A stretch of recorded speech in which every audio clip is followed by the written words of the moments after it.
बिस्मिल्लाहिर्रहमानिर्रहीम। अस्सलाम वालेकुम डियर स्टूडेंट्स, क्या हाल चाल है? उम्मीद करता हूँ आप लोग ठीक होंगे। सो डियर स्टूडेंट्स, यहाँ पर थोड़ा सा क्वेश्चन नंबर 4 जो है 2.4 का, वो पिछले दो क्वेश्चन की निस्बत चेंज होगा। यहाँ पर एंटी लॉग का थोड़ा बहुत कंसेप्ट आ गया है, तो एंटी लॉग हम लेंगे कैसे? तो लेट्स सपोज ये हमारे पास लॉग 2 आया 0.3010। यहाँ पर हम उसको लिख भी लेते हैं 0.3010। अब हमें 0.3010 का कैसे वो बनाएं कि ये हमारे पास 2 बन जाए। तो यहाँ पर आएगा 10। ये मतलब बेसिकली इससे मुराद है कि 10 की पावर। तो 10 की पावर जो वैल्यू आई थी लॉग की, वो पुट कर देते हैं, आंसर वही आएगा ना। तो वही आंसर क्या आ गया हमारे पास, 2 आ गया। अब एंटी लॉग हमें बेसिक क्या कंसेप्ट देता है कि किसी भी वैल्यू की पावर अगर 10 ली जाए तो जो आंसर आएगा वो क्या होगा, हमारे पास दी हुई वैल्यू का एंटी लॉग होगा। तो यहाँ पर कुछ क्वेश्चंस हैं जो हमने सॉल्व करने हैं। आप लोगों को याद होगा हम लोगों ने एक कंसेप्ट पढ़ा था कि अगर ये log a b is equal to x हो, तो हम b की वैल्यू फाइंड आउट करना चाहें तो a की पावर x में फाइंड आउट कर सकते हैं। बेसिक जो ये वाली लाइन थी, यही एंटी लॉग को क्या कर रही थी, शो कर रही थी, रिप्रेजेंट कर रही थी। तो यहाँ पर अगर देखा जाए log 2 plus log x is equal to 1 है, यहाँ पर हमने x की वैल्यू निकालनी है, तो मल्टीप्लाई हो रहे हैं, वो प्लस हो रहे हैं, सॉरी, तो प्लस हो रहे हो तो सिंगल लॉग में आके क्या हो जाएंगे, मल्टीप्लाई। तो log 2x is equal to 1 हो जाएगा। अब दोनों साइड पे एंटी लॉग ले लेंगे। एंटी लॉग की फॉर्म में ये तो खत्म हो गया, यहाँ 2x anti log 1। Anti log 1 मैंने अभी बताया है कि 10 की पावर 1 हो जाएगा, तो 10 की पावर 1 10 ही आएगा। तो x निकालना है 10/2, तो x की वैल्यू क्या आ गई, 5 आ गई। अगर आप यही काम कैलकुलेटर पे करना चाहें, मतलब आपको नहीं समझ आई कि एंटी लॉग कैसे निकला है, तो शिफ्ट लॉग, अब 1 का एंटी लॉग लेना है तो 1 इज इक्वल टू 10। यही क्या आ गया हमारे पास, आंसर आ गया। तो उसके बाद क्वेश्चन नंबर 2। क्वेश्चन नंबर 2 भी आसान है, मुश्किल नहीं है, सिर्फ थोड़ा सा बेस का रोल है। तो जो कंसेप्ट सिंपल हम लोग ले रहे हैं कि लॉग 2 है तो वहाँ जाके वो 10 की पावर बनेगा, तो ऐसा नहीं होगा। हम वहाँ पर ये वाला कंसेप्ट ज़रूर देखेंगे। अभी आ जाती है बात। तो log x base 2 plus log 8 base 2 is equal to 5।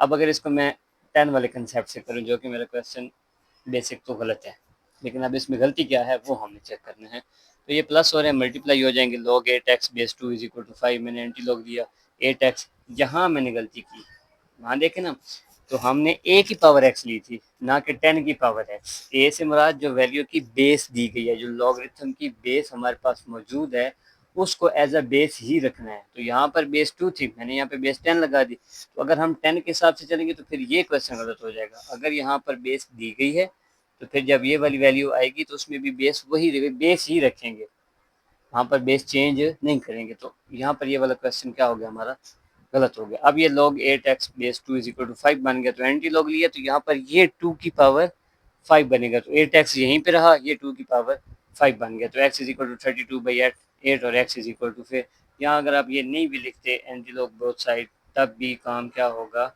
चल जाएगा। क्योंकि हमने तो वो सिंपल सिंपल उसको पुराने वे में सॉल्व कर दिया। तो एंटी लॉग लिखने का मकसद ये है कि थोड़ा सा लॉग का कंट्रास्ट भी हमें पता हो कि उसका एंटी भी कोई है, उसका अपोजिट भी कुछ हमारे पास मौजूद है। क्वेश्चन नंबर 3 हमारे पास 81 power x is equal to 243x plus 2। 81 है, उसको 3 की पावर 4 लिख सकते हैं, तो ये 3 पावर 4x। 243 3 की पावर 5, तो 3 पावर 5 इंटू एक्स प्लस 2।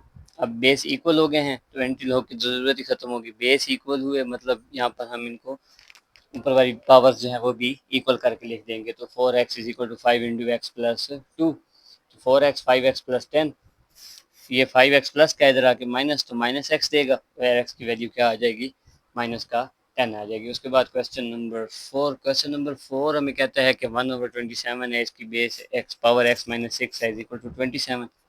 अब एक रूल होता है कि 1/a है, उसको मैं a की पावर -1 लिख सकता हूँ। तो यहाँ पर ये 1/27 है, ऊपर जाएगा तो क्या बन जाएगा, 27 की पावर -1। तो 27 पावर -1, यहाँ x माइनस 6 ऑलरेडी चल रहा है, तो 27 -1 और इनको आपस में मल्टीप्लाई किया तो -x प्लस 6। यहाँ पर बेस बराबर होगी तो पावर्स भी इक्वल होंगी, तो -x plus 6 is equal to 1। -x इधर जाएगा तो प्लस, ये 1 इधर आएगा तो माइनस, तो x इज इक्वल टू 5। यही क्या आ गया हमारे पास, आंसर आ गया। उसके बाद क्वेश्चन नंबर 5 हमारे पास है log 5x minus 10 is equal to 2। Anti log दें या वही पुराना काम करेंगे। यहाँ पर बेस 10 है, ये वैल्यू यहीं पे रहेगी, ये इधर आके बेस बन के उसकी पावर बन जाएगी जो आपको इजी लगे। तो 5x minus 10 is equal to 10 की power 2। 5x minus 10 is equal to 10 power 2 100 होता है। ये माइनस का 10 इधर जाएगा तो प्लस हो जाएगा, तो 5x इज इक्वल टू 110 आ जाएगा। तो 110 और इधर 5 मल्टीप्लाई हो रहा है उधर जाके डिवाइड, तो x is equal to 110 divided by 5, तो 22 हमारे पास क्या आ गया आंसर। उसके बाद लास्ट क्वेश्चन, क्वेश्चन नंबर 6, देखने में तो थोड़ा सा बड़ा लग रहा है आसान। Log x plus 1 base 2 minus log x minus 4 base 2 is equal to 2। अब यहाँ पे याद रखिएगा पावर उधर जाके 10 की 2 की पावर बनेगी, ना कि 10 की पावर, तो माइनस हो रही है डिवाइड हो जाएंगी। एंटी लॉग लेंगे x plus 1 over x minus 4 is equal to 2 की पावर 2।